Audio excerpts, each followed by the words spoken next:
Hey guys, I'm StableAbe, I'm with BoLS Souls. And I'm JayArr, also with BoLS Souls. And in case you didn't know, we are going through Codex Necrons today. We are going to be taking a deep dive and looking through all of the units in the game, and we're going to talk a little bit about them. So far, we've seen a bit of previews online and stuff, and having had a chance with the Codex, I gotta say, they're pretty good. They got, like, I don't know, I feel like the Codex does a lot for them. Yeah, I mean, I still think they're confused between wanting to exterminate you and terminate you. Yeah. They're just not certain which one is best, but they're going to do one of them to the enemy.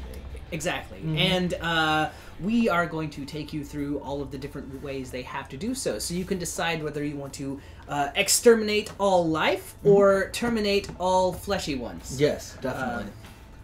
And I think there might even be an assimilation option somewhere in there. Ooh, well, all right then. Let's dive in without further ado. Yeah. So first up, we have all of the HQ choices. I guess let's talk about the generic rules. They are unchanged from how they are in the index. So Necrons, nothing new about them. Nope. Everything is old. Yes. But we do have Imhotep the Stormlord kicking things off. He's a little better now. Yeah, immediately, right off the bat, first page in the book, you've got to change. Yeah. So Imhotep the Stormlord got 2 new rules in this edition. So most of his stuff is the same as previous edition. Right. The additional rules he got are Pharaon of the Suthek dynasty. Right. This allows him to use My Will Be Done twice in a turn. Which is pretty amazing. But only if it targets friendly Suthek infantry units. Right. Both times. So it can target anybody once or friendly Suthek twice. Right, which is pretty great. Then he also got the Grand Strategist ability, which, if your army's battle sports, he gives you an extra command point. So on top of that, that's great. The other interesting change he did get is in the index, for some reason, he was the only thing in the Necron Codex that had leadership 9. Yeah. Everything else had 10. So he's gone up to 10. He's gone up to 10. He's a real Necron. He's a real boy. A real fake robot boy. And interestingly enough, even though he got better, he also got cheaper. He did. His power level and his points went down. Yep. Power level went down from 12 to 10. And his points value changed from 228 to 200. So 28 points cheaper, got 2 abilities and a point of leadership. I think that takes him from being kind of a junky HQ to a pretty decent one. That extra command point is big on its own, and then his abilities are still pretty cool. Absolutely. And then next up we have Nemesor Zandrek and his best friend Vargard Oberon, or Necron Quixote, and Sancho Panza. Yeah. Most of the remaining HQ didn't change a whole ton. No, not a whole lot at all. Although I don't know if these guys... They are. Did I pass them? Yeah, there they are. Yeah. So they Vanguard went down a little in points, or in his power level, I think in points is 2. Other than that, I believe they remain unchanged. Yes. So that's pretty much how most of the characters are. Next up we have Illuminor Xeris, the mini Triarc Stalker. He is the same, I believe. Yep, he is completely the same. All of his guns are the same. He's pretty good at taking out vehicles. We have Urakan the Diviner, who's a lot cheaper, which is good because he's kind of he's a character that's in a weird place. Yep.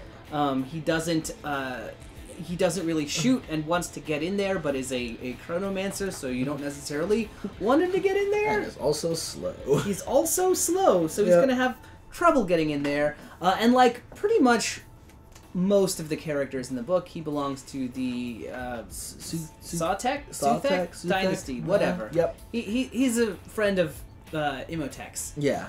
And then we have Anrakir the Traveler. Yep. Who is, I believe, exactly as he is. I think he is unchanged, though different from the index at least. There's a fancy picture of what his tachyon arrow looks like. Oh yeah, there is a fancy picture of what his tachyon arrow looks like, and we will show that to you now with the magic of post-processing. Tachyon arrow. All right. Next, Trazon the Infinite. Cheaper, which is good because he needs to be. Because he's my saddest character in the book. I know. I love him, but he sucks. Right? He did go down in power level, and I believe in points also. I believe so. Points-wise, Trazon went down from... Or points-wise, he was 139. He went down to 100 points, so it's 39 less points to kill your own characters. And then finally, or I guess next up, we have the Catacomb Command Barge, which that one is improved. It is. That one, I think, is cheaper, too. It's 138 points base in the Codex. It's the same point cost base, but I think some of the weapons got a little cheaper. All right. So I think because of some of the discounts, they got cheaper, and they also got better. So one of its weapon options is the Gauss Cannon. The Gauss Cannon did change. In the Index, it is a heavy 2, strength 5 weapon. In the Codex, it's gone up to heavy 3 and strength 6. Yeah, it remains 24-inch range, minus 3 AP, and D3 damage. So it's actually a very potent heavy infantry monster or lighter vehicle killer now. You still get, and with that, you still get Wave of Command, Quantum Shielding, the Resurrection Orb, and of course it explodes. And let's talk about Wave of Command / My Will Be Done, because they're basically the same effects, just one has a slightly longer range. Yeah. So basically, at the beginning of each of your turns, choose a friendly dynasty unit within 6 inches of whoever is doing the, or 6 or 12 inches of whoever's doing the ability. You add 1 to advance, charge, and hit rolls of that unit until the beginning of your next turn. Yeah. I think also go back to the Index real quickly. So they also did get an additional weapon in the book. I'm not sure if everyone gets it, but now a lot of them have access to the War Scythe, the Void Scythe, and the Void Blade, as well as the Staff of Life. Ooh. I don't believe the Catacomb can get the Void Scythe, but it is a new weapon, which I do not believe is in... The Void Scythe? Yeah, the Void Scythe is a new weapon that some of the characters have access to. Yeah. And it... we'll go over to the Overlord now. And which is a great chance to show off the Void Scythe. So the Void Scythe is a new weapon that some of these characters get, like the Overlord has an option to take it. It is a melee weapon. It has strength ×2, AP -4, and does D3. It does 3 damage, just a flat 3. But you do subtract 1 from your hit rolls. So it is a straight-up better Power Fist. Yeah, straight-up better Power Fist. Especially since with your Necrons, it's going to, like on the Overlord, it's going to be strength 10, which is pretty radical. Which is decent. So, spawn Overlords to kill vehicles in combat. That's always been the Necron way. Oh, is it? Right? Great, definitely.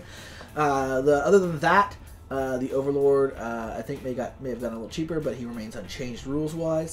Still has Living Metal, Resurrection Orb, which lets you do an extra reanimation protocols, and has a 4-up invulnerable save like all characters should. Yeah. Now the Lord actually got reworked and, and has a usefulness in the army at last. Excellent. So again, the Lord does not have access to the Void Scythe, unfortunately. He does not. He keeps the rest of his war gear options, but the big change is the Lord's Will. In the Index, the Lord's Will allowed you to reroll failed morale checks for friendly dynasty infantry units within 1, which was not that great because Necrons have a leadership of 10 and get back up from dying. So really, being able to reroll failed morale checks is nothing. It was not that great. Generally, you were rerolling it when you had no chance of passing. However, the new Lord lets you reroll wound rolls of 1 for friendly dynasty infantry within 6 inches. That's pretty amazing. And it is units, not models, within 6 inches. Perfect. So he's got like a nice bubble. Definitely. He's like a Space Marine lieutenant in a lot of ways. And that actually makes him a meaningful addition to your army and a reason to take him over or instead of an Overlord. Especially since Necrons are going to struggle with like toughness 7 and up targets. Yeah, so that's a big one. Outside of like the Void Scythe and other things like that, they just don't have a lot of strength 7+ weapons. Right. Next we go over to the Cryptek. I believe the points are the same from the book. It has changed as we saw in Forgebane. So this is the Cryptek that comes in Forgebane. Rather than automatically coming with the Chrononometron, it now has the option to take a Chrononometron or a Canoptic Cloak. Those are different point costs now. You have to pay for them. So there is a slight change there. The Canoptic Cloak is the new option. It gives you a move, changes your move to 10 and gives you fly. And then in addition, at the start of your turn, you can select 1 friendly dynasty model that has the Living Metal ability and is within 3 inches of you. And that model regains D3 wounds rather than 1 for its Living Metal ability. Oh, that's pretty cool. It's not bad. I still think the 5-up invulnerable save is a better option. Yeah. For infantry because honestly, Living Metal already gives you a wound back, so D3 wounds means maybe an extra wound. Right. On average, you get like 1 wound a turn if you're using that, and he's still a fairly expensive model. He's around 100 points, something like that.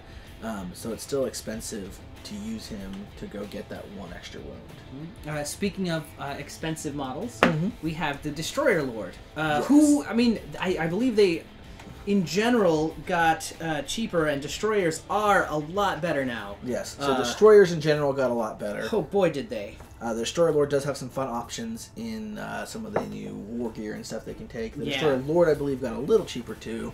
Yeah, he's 124 points base in the index. Yep, and he's only 110 base in the Codex. Cool. So it went down a little bit, went down a power level as well. I believe all of his options are probably still the same. Yeah. Staff of Light, Hyperphase Sword, Void Blade, and War Scythe. I think all of his abilities are basically the same. He makes other destroyers around him better. He can hit very hard. Basically, you just load him up. And as we've seen in some of the previews, there are some great relics you can outfit him with to really hammer home, hey, you're dead now, because he's a fast melee focused character. With 4 attacks, toughness 6 and wound 6. And a base strength of 5, like he's really gonna get in there and wreck some shop. He's got he's the only generic Necron character with 4 attacks, I believe. Yeah. I don't even think that Catacomb does. No. And not even the special character. Well, I guess a handful of the special characters do have 4 attacks. But yeah, it's pretty rare to actually have a Necron character with 4 attacks. They're a generic one. They're not that expensive, and they're interesting. So that's a Destroyer Lord. Do get a little change up there.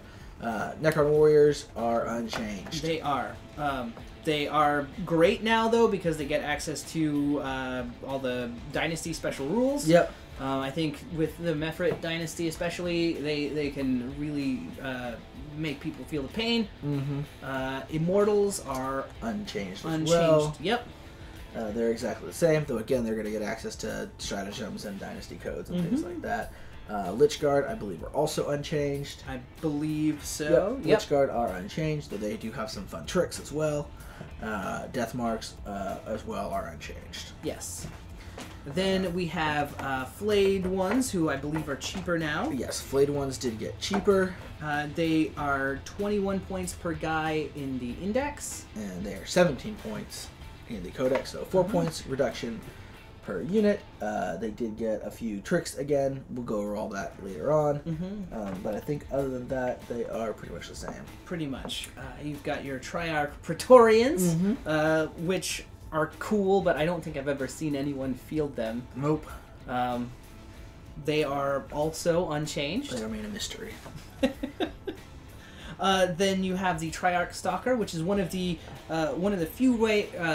few good anti-vehicle or heavy armor, whatever things that the Necrons have, and it got way better. Yes. Why did it get way better, JayArr? So the big thing about it is its heat ray, right? It was very good at taking out one target, kind of okay, and its dispersed was a little bit of a letdown, I guess. You're just doing a d6 hits, but now it's pretty good at either infantry or vehicles, because it's got if you fire your heat rate dispersed, you do a heavy 2d6 now instead of a heavy d6 shots, and you're auto hitting. So it's a strength 5 AP -1 flamer that you can get 2d6 shots off of a single model with. It's still got the focused heat ray. That's still a melt-a-gun basically with a 24-inch range. All of its other options, I believe, are the same. Though it does explode now. Yeah, it does explode now. Next up, we have the Catan, or is it Satan? They're the Settlers. We just call them the Settlers. Oh, okay. So next up, we have the Settlers. We don't bother trying to pronounce them. We have the Shard of the Deceiver, who is, I'm pretty sure, just unchanged. Except now they have they can never be can't be a warlord, right? And then the powers have changed, so we'll go over this later. Yes. But other than that, the Deceiver is pretty much the same. Still a decent option for the Grand Illusion, which lets you redeploy units. Yes. Not bad. We've also got Nightbringer, who I think, again, is unchanged. Yes. Solid close combat Solid close combat build. And, again, did get better due to the changes to these powers this time. Now we are moving into the fast attack choices. We have the Canoptech Wraiths, who are mean in this edition. They are mean in this edition. In the Codex. They're so mean that they're got it more expensive. Yes, I mean, that makes sense. Yeah. Like, they got a buff, but you pay for it, right? You get what you pay for. Yep, they're one of the few things that got more expensive in any of the books really that got more expensive from Index to Codex. So let's talk about why they're more expensive. Yeah. So their weapon options that they can take seem unchanged. Yeah, nothing about them has really changed. Except their melee weapons. So they both now do 2 points of damage and are AP -2. So whether you're using the Vicious Claws or the Whip Coils, which lets you make all of your attacks after you die in the fight phase, you're doing more damage and you're hitting harder. Right. And with a 12-inch move, you're gonna get in there. You're gonna get in there. So they're really solidly pushing them as a melee, as the big melee unit. They were already really good, being able to just shred. I mean, these are scary to like Primaris Marines, especially. 2 damage and an AP -2. Yeah, and 3-up invulnerable save. Yeah. And then again, the 3-up invulnerable save is probably remains their biggest strength. Right. They're a tough unit that is really great at getting in there and be like, oh, do you have a crazy attack? I don't care. I don't care. So they went up from 6 power level to 9 power level, and then individually, Canoptech Wraiths in the Index were 38 points. And a Canoptech Wraith now is 55 points. Yeah. So a decent price increase, but 17 points, but not like ridiculous. Not crazy, yeah. Just about half, 50%, just about. But again, you literally double the amount of damage they deal. You do, so. Against multi-moon models, at least. Then there's the Scarabs, which are the same. They're the same deal. They always have been and always will be. Yep. The tricks for them too later. There are. Tomb Blades. Everyone is going nuts for these guys. Yeah. They're like, woo! Tomb Blades are the new hotness. Which is the noise you make when you fly on your Tomb Blades. Whee! And why are Tomb Blades the new hotness, JayArr? I think it has in part to do with their new ability, Evasion Engrams, which is they have a native -1 to hit in the shooting phase. But then on top of that, you can... I don't know. I think that's everything. That's really a big change. Yeah. But -1 to hit's a pretty big change. Well, and also you can still give all of their weapons the same like dynastic buffs. Yes. That's the big thing that people are getting excited about is how much the individual profiles will be different now because they have access to the faction special rules. Yeah. Destroyers. Speaking of point changes, let's talk about these guys. Yeah. So destroyers are monstrously cheaper. Yeah. So we already mentioned that the Gauss Cannon got better. The Gauss Cannon is the main primary weapon of a destroyer. In fact, I believe it's their only destroyer. It's their only weapon. So it got better with that increased strength and number of shots. So already great. But on top of that, how much is a base destroyer in the Index? A base destroyer in the Index is 43. So they've gone down to 30 points, which is a pretty big change. And then how much is a Gauss Cannon in the Index? How much is a Gauss Cannon? 20 points. All right, so the Gauss Cannons remain the same, but that's still a 13-point drop. Yeah. For the basic destroyer. So that makes them a lot better. Other than that, I think they remain the same. They remain the same. Rules-wise. But basically, like, you want to give them the Gauss Cannons, unless you know, hey, I need to come prepared for vehicles, then you can take, like, a heavy Gauss Cannon. Or you can take a heavy destroyer. Yeah. So the heavy destroyer, which, again, you can mix destroyers and heavy destroyers, or take the heavy destroyers on their own. Again, these also got cheaper. So a heavy destroyer is how much base? 43. And the heavy... heavy destroyer... Yeah, 43. And the heavy destroyer has gone out to 30. So okay. Again, same price as a regular destroyer. And then how much is the heavy Gauss Cannon? The heavy Gauss Cannon is weapons 32 points. All right, and it's gone out to 27. Oh wow! So drop in both the heavy Gauss Cannon and the heavy destroyer. So 13-point drop in base destroyer and like an 18-point drop in the heavy destroyer. That's pretty good. Significant drop. Gun got better. You got significantly cheaper. You have native reroll 1s. Yep. So basically, especially if you're playing Satek these guys are going to be your friend because they'll have a 10-inch move. They won't take a penalty for fire. They naturally don't take a penalty for Oh, well, never mind. Yeah. But they can advance. I think they're great for like Mephrit though because they have a decent range, and dropping all your basic attacks to AP -4 is real solid. Or of course, you just got a lot of good options with the Dynasty codes. Then there's the Canoptech Spiders, who are unchanged. You can still give them a Gloom Prism. Which is the only Gloom Prism. Which is the only way you can defend yourself from psychics. But hey, that's more than some armies get. Yeah. We got Monolith, which I believe as well is unchanged. I believe so, but there's more tricks you can do with them now because of the stratagems, etc. Yeah. And again, vehicles, monoliths still benefit from the faction rules, from the dynastic codes. Yeah, from the dynastic rules. So if you get up close with a monolith, you've got those 4 Goss Flux arcs. That's 12 shots. Strength 5, and then those could go down to say AP -3, and that's just going to shred your enemy. Yeah. So real solid there. Annihilation Barge. Annihilation Barge. I think actually got more expensive. It did. But it got a little better too. It did get a little better. Right, because the Gauss Cannon again increased. Gauss Cannon improved again. Yes. Which I think is the main change in the Annihilation Barge. Then of course there's the Doomsday Arc, which unchanged. No, sorry, it did change. Yeah, the Doomsday Arc is amazing. Did get a lot better, yeah. So its main gun went from a D3 to a D6 shots. And that's in low or high power mode. Yep, that's in both power modes. So that's a pretty big change. It can now give you D6 strength 10, -5 AP, D6 damage shots. Man, that makes it's like which if you get to half range, it's -6 AP. Which is 36 inches because this thing has a 72-inch range. Railguns, eat your heart out. Yeah, because you definitely need a -6 AP. You know, it's a really great thing. Better than anything in the game. Yeah. Yeah. Also, just to point out, they're great for Nihilek Dynasty. Nihilek get to reroll 1s if they don't move. Yeah. And so since you can't fire and move with the main gun on heavy thing. Yeah. On high power. If you are holding still, you will more than likely be hitting.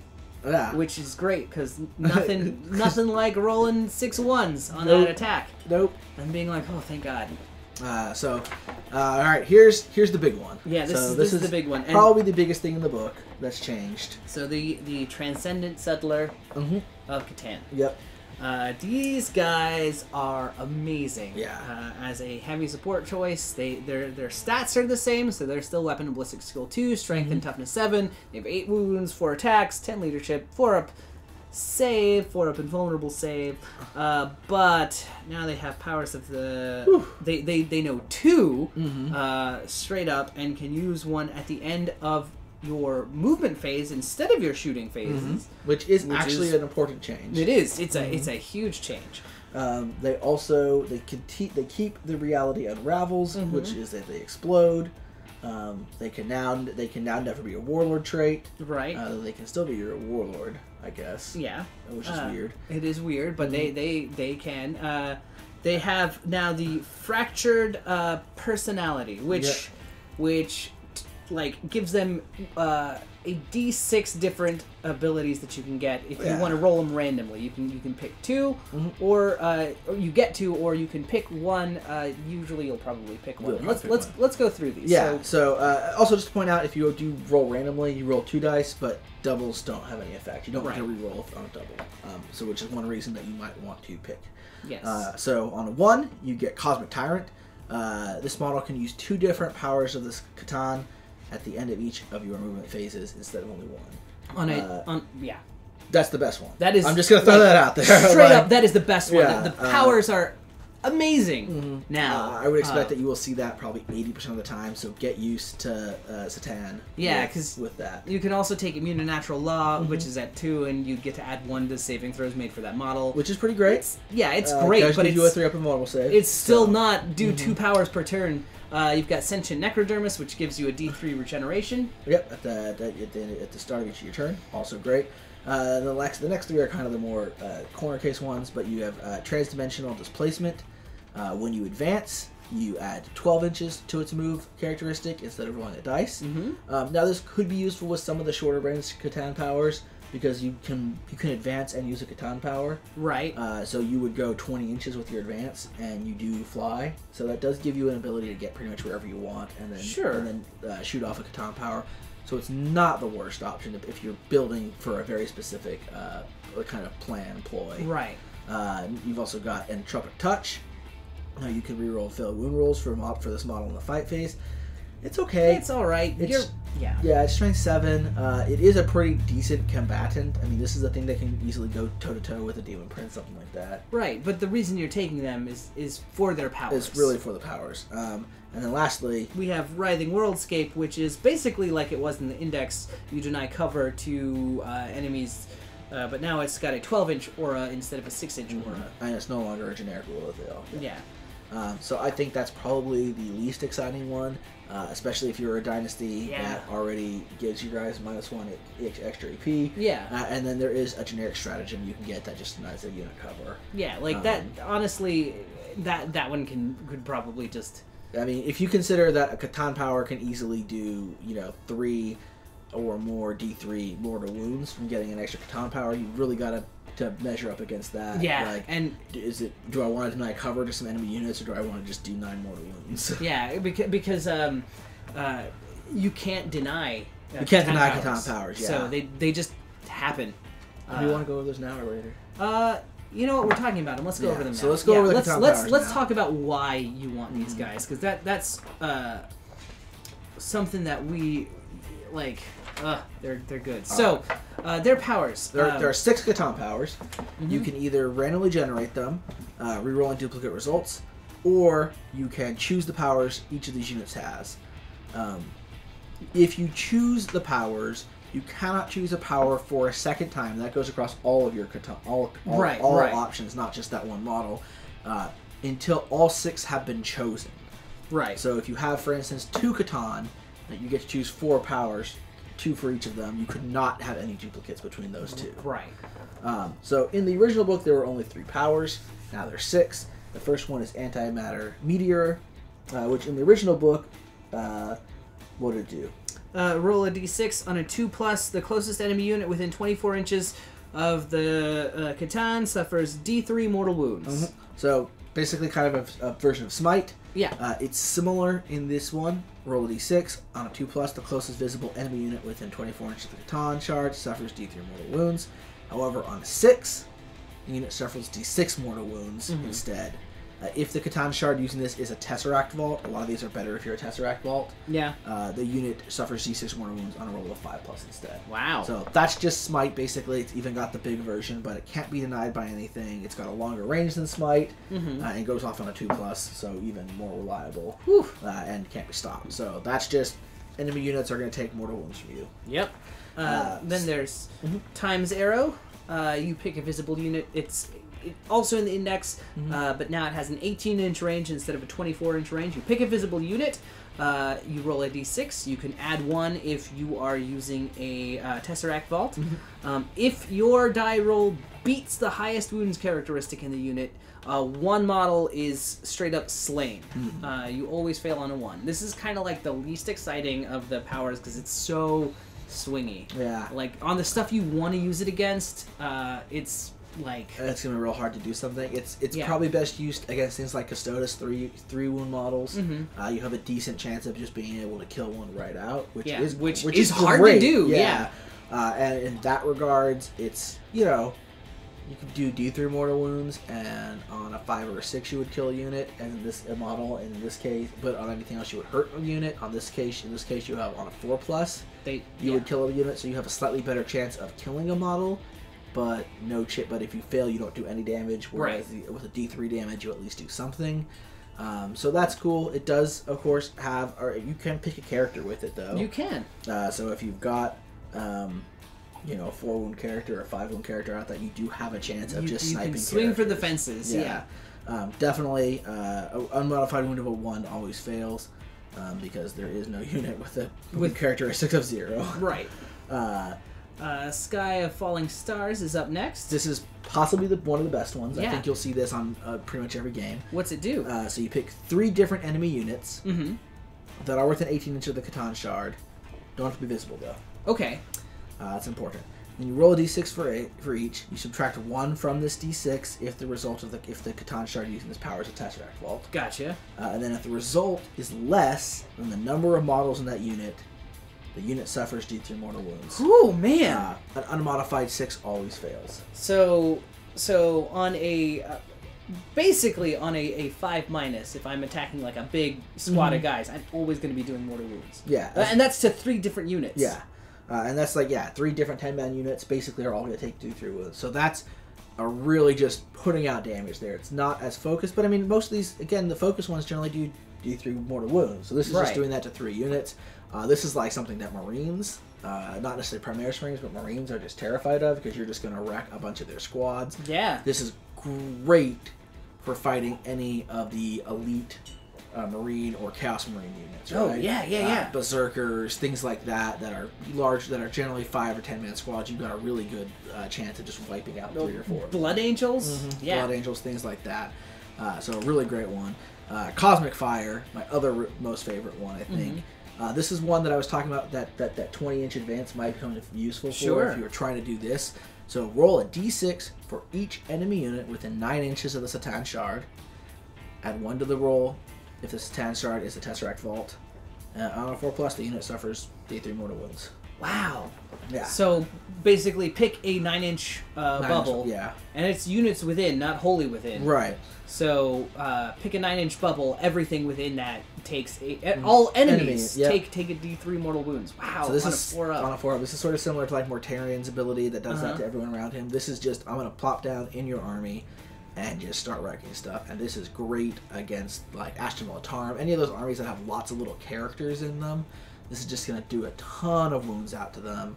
And it's just a really powerful ability. And this is one of those abilities that most of the abilities like this tend to like do a 4-up for a unit, but on a 6 if it's a character or something like that. Yeah, but this is on a straight up 4-up, like whatever. Yeah. You take mortal wounds. So it's real great, and I think it's going to be one of those ways that you're going to combat some of the spam armies. Like you got 5 shield captains running at you. Well, all those 5 shield captains took 3d3 mortal wounds. Pretty much. Then there's Seismic Assault, which is basically unchanged from how it is in the index. You roll a d6 for every model in. Now you get to pick a visible enemy unit instead of it being the closest one. Yeah. But you get to pick an enemy unit within 24 inches, and you roll a d6 for each model in the unit. On every 6, you do a mortal wound to that unit. You do get to add 1 to the roll if you're a Tesseract Vault.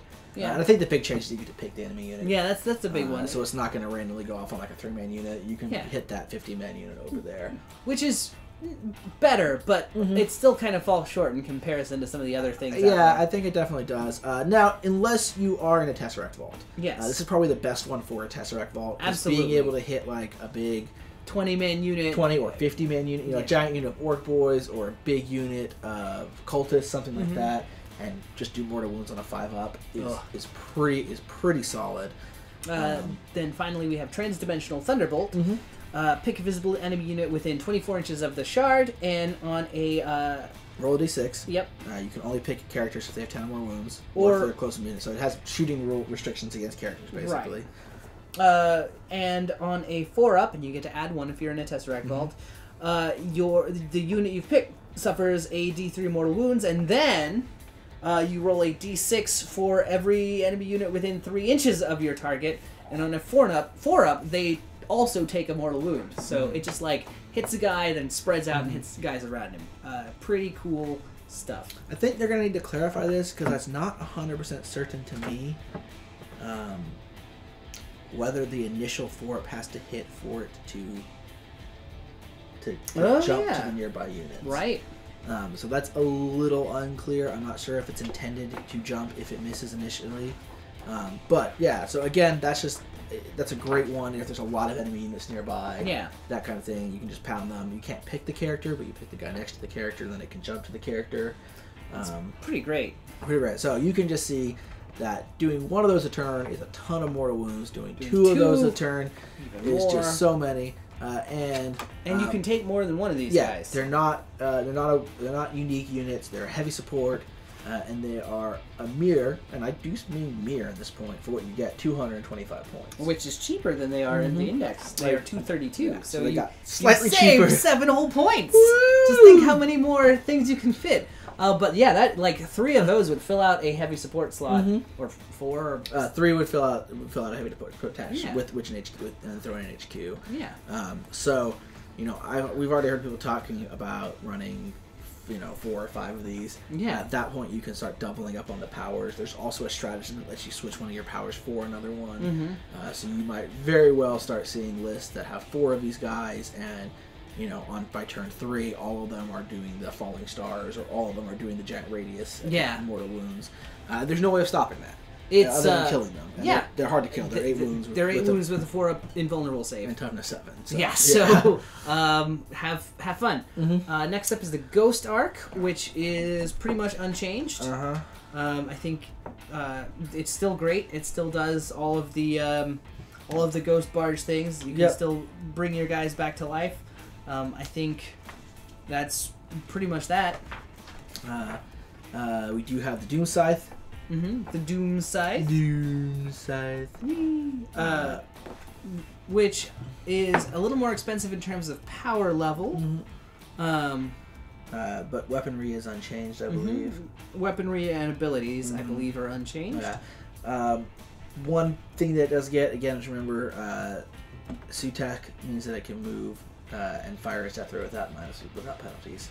Pretty good. So death rays, another one of the great. Yeah. Tesla destructors are going to be better with Nephrit now because, again, you do get a lot of shots with those Tesla destructors, and taking them down an AP-1 is going to be great. So the Necrons, real benefits from some of the codes. Necrons in general are a lot super good at taking out infantry and heavy infantry, especially. Heavy infantry especially. Then there's the Night Scythe, which again unchanged. But if you've seen them, you know what they're all about. Yep. Then there's the Obelisk, which I don't even know what to say about the Obelisk. I don't either. This has got to be, and I'm sorry to say, it's got to be the worst. Possibly unit in the game, but certainly the worst Lord of War in the game. Yeah. It's got a okay gun for a credible amount of points. It's tough, and that's it. Yeah, it has 24 wounds. Yeah. But it's just not. And its gravity pulse is just a horrible rule. Yeah. Why take the Obelisk, which will run you 426 points, when for a comparable price, at least that's how much it is in the index, for a comparable price you could take 2 Transcendent Catan shards. Yeah. And just do mortal wounds on 2 pluses instead of 6 pluses. How much did you say was the Obelisk in the index? The Obelisk in the index was 426 points. So it is the same amount of points and has actually gone up a power level. Yeah. So again, there's nothing that this thing has going for it. Yeah. The Tesseract Vault, on the other hand, is amazing. Is an interesting choice now. Yes. So it has the same weapons that the Obelisk does, those Tesla spheres, which again are very short range. It's a very tough thing, vehicle, a Lord of War, and then it knows 4 Catan Powers, and it can use a number of them equal to its chart. Which is still 3, 2, 1, depending on what tier it's at. Exactly. But those powers are so much better now. Yeah, and they get better if you're in a Tesseract Vault. Yes. And it's such a huge footprint that some of those things that are everything within 9 inches is a huge area of the board. Absolutely. So, really crazy abilities it's got. Based on that, I don't think you'll see a lot of them necessarily. They're still a very expensive model. Yeah. But both in terms of points and monies. Yeah. But at this point, they are something that if it's on the field, it's going to make an impact. Yeah, that's a Lord of War that will make its presence known. Yeah. And I believe that's all of the units. That is all of the units, guys. So we'll be back in another video with the stratagems, warlord traits, relics, etc. But thank you so much for watching. I'm JayArr. I'm StableAbe, and don't forget, hot tip of the day, 1101011. Click to subscribe. Support us on Patreon. Check out more videos. And thanks for watching.